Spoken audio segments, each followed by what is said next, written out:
Una de las más notables originalidades de los helenos fue la organización de sus ciudades en verdaderos estados y que dentro de un territorio tan pequeño, cada una conservara plena independencia política y económica de las demás. Este sistema se debió tanto al relieve montañoso, que dificultaba las comunicaciones, como a la economía agraria de los valles, que no requerían numerosa población trabajadora, ni un fuerte régimen centralizado. Pero también se debió a la mentalidad griega, que era sumamente individualista y rechazaba la vida masificada en grandes sociedades regidas por un soberano despótico y divinizado.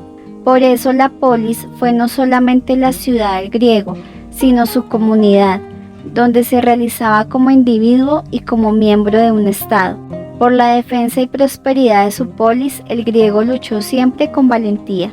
Cada polis presentaba los siguientes rasgos: un espacio urbano amurallado con una acrópolis o cerro elevado donde se levantaban fortalezas para la defensa de la ciudad y templos a las divinidades protectoras de la misma, una plaza o ágora que servía de mercado y sitio de reunión para tratar los problemas que afectaban la ciudadanía, un conjunto de tierras y aldeas próximas donde se cultivaba el trigo, la vid, el olivo y árboles frutales, y donde se criaban ovejas, terneros y cabras. Eran ciudadanos únicamente los nacidos en la polis y de padres ciudadanos. En muy contadas ocasiones se concedía la ciudadanía a los extranjeros. Solamente los ciudadanos podían tener tierras, participar en las asambleas, ser designado para cargos públicos, aunque esto dependía de la clase social a que perteneciera, y tomar parte en los cultos a los dioses, familiares y de la ciudad. Los extranjeros y los esclavos carecían de derechos en la polis. Finalmente, en cada polis, la opinión de los ciudadanos era escuchada. Aún en las oligarquías y nada democráticas existía una asamblea donde se discutían públicamente los problemas de la ciudad, se tomaban decisiones y se elegían magistrados. Entre todas las ciudades-estados, 2 sobresalieron, llegaron a convertirse en las más poderosas y continuaron ejerciendo gran influjo cultural aún después que se extinguió la civilización helénica: Esparta y Atenas.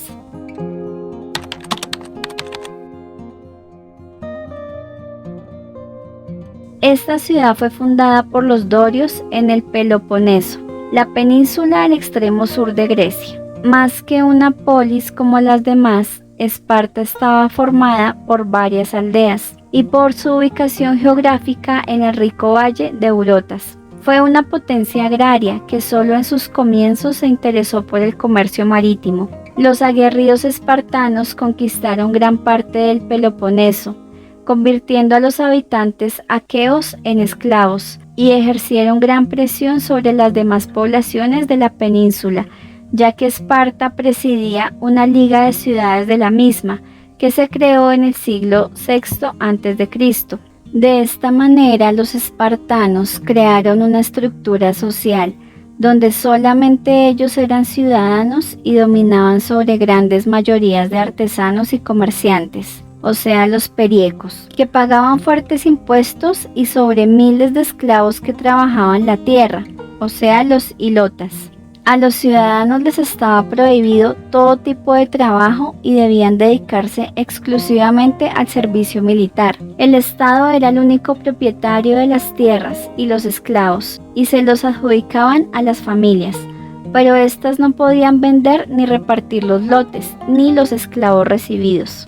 La forma de gobierno de Esparta no experimentó los cambios que se dieron en las demás ciudades.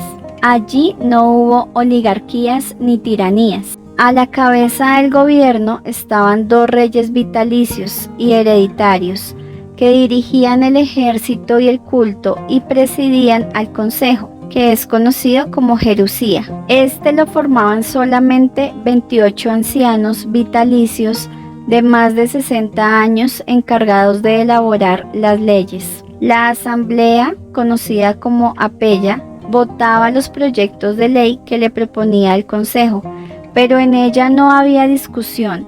Los ciudadanos se limitaban a votar con un sí o un no. Por encima de todos estos cargos y organismos se encontraban los verdaderos amos de Esparta, los éforos, o ancianos elegidos para vigilar la actuación de los reyes, el consejo y la asamblea.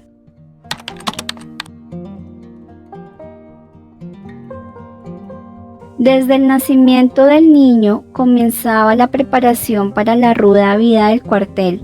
Incluso a los recién nacidos deformes o débiles, a juicio de los magistrados, se les dejaba morir.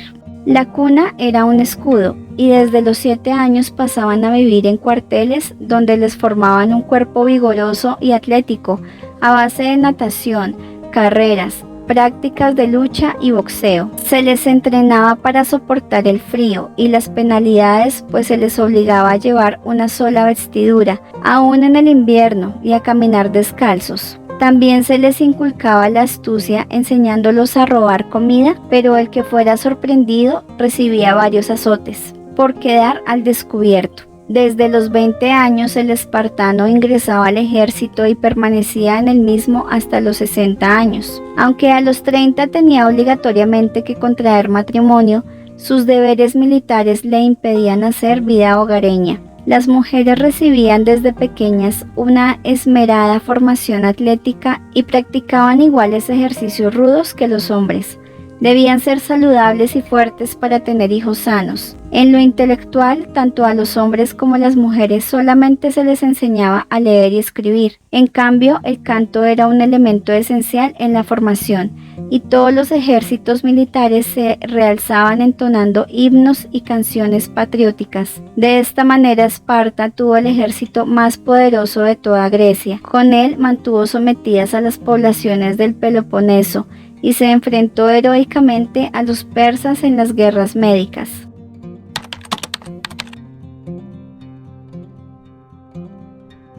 A diferencia de Esparta, Atenas era una ciudad situada muy cerca del mar, en la península del Ática, y su población la componían grupos mezclados de las diversas poblaciones griegas. También fue distinta a Esparta en lo político, porque no tuvo una organización cerrada, sino que al igual que las mayorías de las polis, pasó de un sistema monárquico al aristocrático y luego al oligárquico.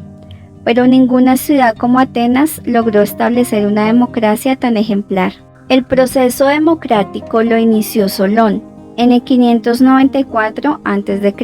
Al restarle poderes a la aristocracia, ésta había sustituido el cargo de rey por 9 arcontes o magistrados supremos, pertenecientes a la nobleza. Solón fue designado legislador y liberó a los esclavizados por deudas. Prohibió tal sistema y dividió a la población en 4 clases sociales de acuerdo a la riqueza de sus miembros. También modificó las instituciones políticas. Creó un nuevo consejo con más facultades y más miembros, al que podían pertenecer los de las 2 primeras clases, y tribunales populares en los que podían participar todos los miembros de la sociedad. Clístenes y Pericles consolidaron la democracia. Cuando fueron derrocados los tiranos, se eligió primer arconte a Clístenes, aristócrata de ideas democráticas, quien amplió el número y las funciones legislativas del consejo y creó los 10 cargos de estrategos o jefes militares electivos para que la dirección del ejército no continuara en manos de los ricos. Desde Clístenes, la eclesia o asamblea de todos los ciudadanos se convirtió en el máximo órgano legislativo. Finalmente, después de las guerras médicas, el primer estratego, Pericles, en el 444 al 429 a.C., estableció el derecho de todos los miembros de la sociedad a elegir y ser elegidos para cualquier cargo, incluso las más altas magistraturas, a fin de que los asalariados pudieran ejercer los cargos y no se afectaran económicamente por dejar de trabajar cuando asistían a los tribunales o el consejo. Pericles fijó honorarios por el desempeño de funciones públicas, pero esta democracia no era para los esclavos ni para los extranjeros, solamente para los ciudadanos.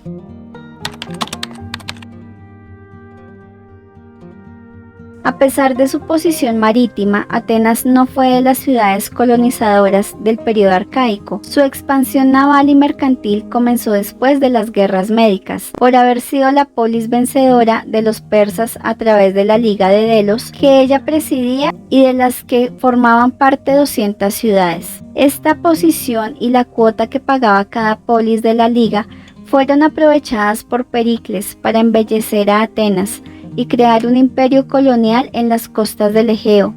Durante esta época, Atenas se convirtió en el centro de todos los intelectuales y artistas del país y en la más rica, más bella y más científica polis de toda Grecia.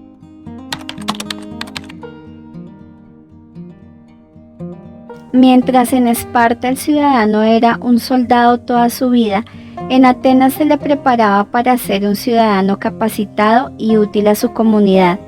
En los primeros años los niños permanecían en el hogar al cuidado de sus padres. A partir de los 7 asistían a escuelas donde recibían clases de lectura, escritura y aritmética. También aprendían de memoria la Ilíada y la Odisea, ya que estos poemas contribuían a formar la mentalidad heroica y patriótica del ateniense. Entre los 14 y 18 años, el joven completaba su formación artística, literaria y deportiva a base de cantos, música y ejercicios gimnásticos. Después de 2 años de servicio militar, se le otorgaba la ciudadanía y podía ejercer algunas funciones públicas. Desde los 30 años podía pertenecer al consejo. Las mujeres recibían instrucción musical y deportiva en el hogar y se casaban muy jóvenes, hacia los 15 años. Con la prosperidad de Atenas y la abundancia de esclavos, casi todos los ciudadanos disfrutaron de tiempo libre para dedicarse por entero a la política y los negocios e interesarse por los conocimientos científicos y las artes.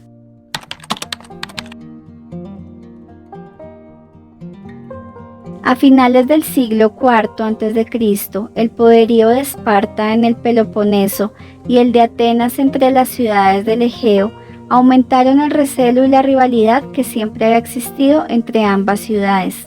En la guerra del Peloponeso, en el 431 al 404 a.C., enfrentó a los dos poderosos estados. La causa inmediata fue la intromisión de Atenas en los asuntos marítimos y coloniales de la ciudad de Corinto, que era aliada de Esparta. Atenas contaba con la más poderosa flota, pero en cambio su ejército no era fuerte. Esparta no tenía escuadra, pero contaba con el mejor ejército. Después de 30 años en luchas secundarias, los espartanos construyeron una flota con ayuda de los persas. Vencieron a los atenienses y tomaron la espléndida ciudad. Atenas fue humillada, pues tuvo que destruir sus murallas y entregar sus colonias y su flota. Su esplendor había finalizado. Durante varios años, Esparta se impuso en toda Grecia, obligando a la polis a establecer gobiernos aristocráticos y aliados de ella. Pero la opresión terminó cuando la ciudad de Tebas encabezó una coalición que venció a los espartanos.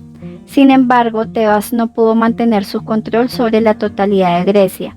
Las luchas habían empobrecido a todas las ciudades y dividido más aún a los helenos.